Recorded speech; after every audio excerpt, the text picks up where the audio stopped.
सतयुग में सुप्रतीक नाम का एक पराक्रमी राजा था। उनकी पत्नी का नाम विद्युत प्रभा था। दुर्वासा ऋषि के आशीर्वाद से उनका एक पुत्र हुआ, जिसका नाम उन्होंने रखा दुर्जय।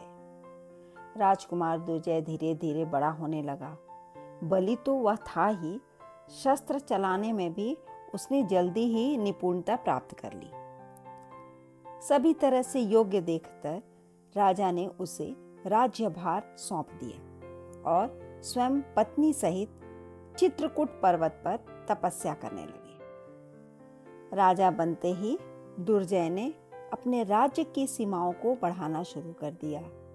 उसने पड़ोसी राज्यों पर आक्रमण कर उन्हें अपने राज्य में मिला लिया। एक बार ऐसा भी आया कि वह एक विशाल राज्य का सम्राट बन गया और धीरे धीरे उसमें अहंकार घर करने लगा।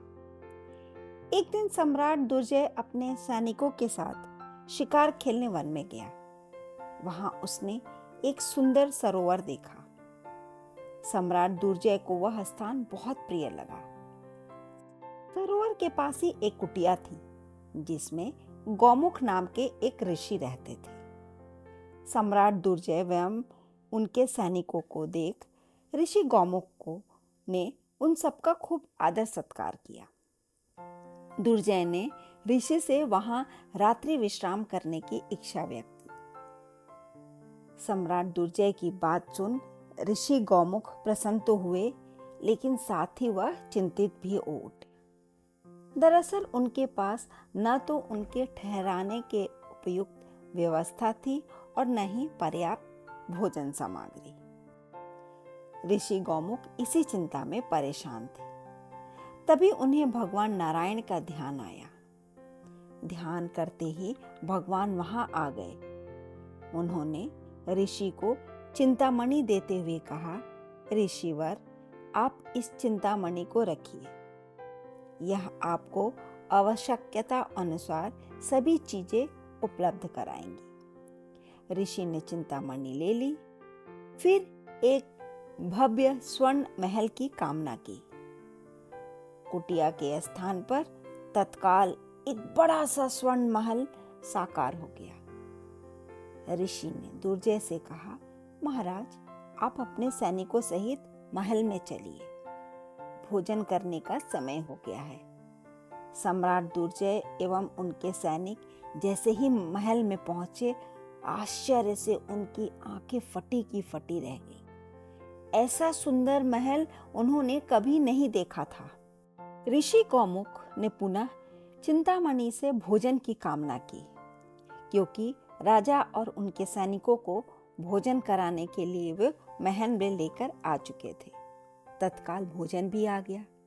ऋषि ने सभी को स्नेह से भोजन कराया। ऐसा स्वादिष्ट भोजन उन्होंने जीवन में कभी नहीं चखा था। रात्रि विश्राम उन्होंने उसी महल में किया। सुबह जब दुर्जय एवं उनके सैनिक वापस जाने लगे तो स्वर्ण महल स्वतः ही गायब हो गया। यह देख सभी आश्चर्य में पड़ गए। दुर्जय ने जिज्ञासावश पूछा, ऋषिवर, आपसे इतनी अच्छी व्यवस्था इतनी जल्दी कैसे कर ली? क्या आपके पास कोई चमत्कारी चीज है?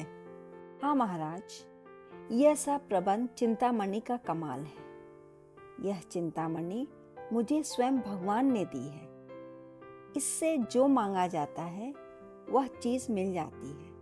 ऋषि गौमुख ने बताया। क्या यह चिंतामणि मुझे नहीं मिल सकती ऋषिवर? सम्राट दुर्जय ने पूछा।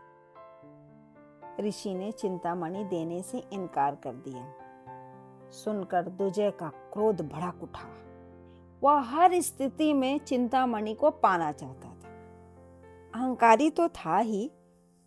उसने ऋषि को धमकी दी, तुमने मेरी शक्ति को नहीं पहचानते। या तो तुम चिंतामणि दे दो अथवा प्राण त्यागने को तैयार हो जाओ।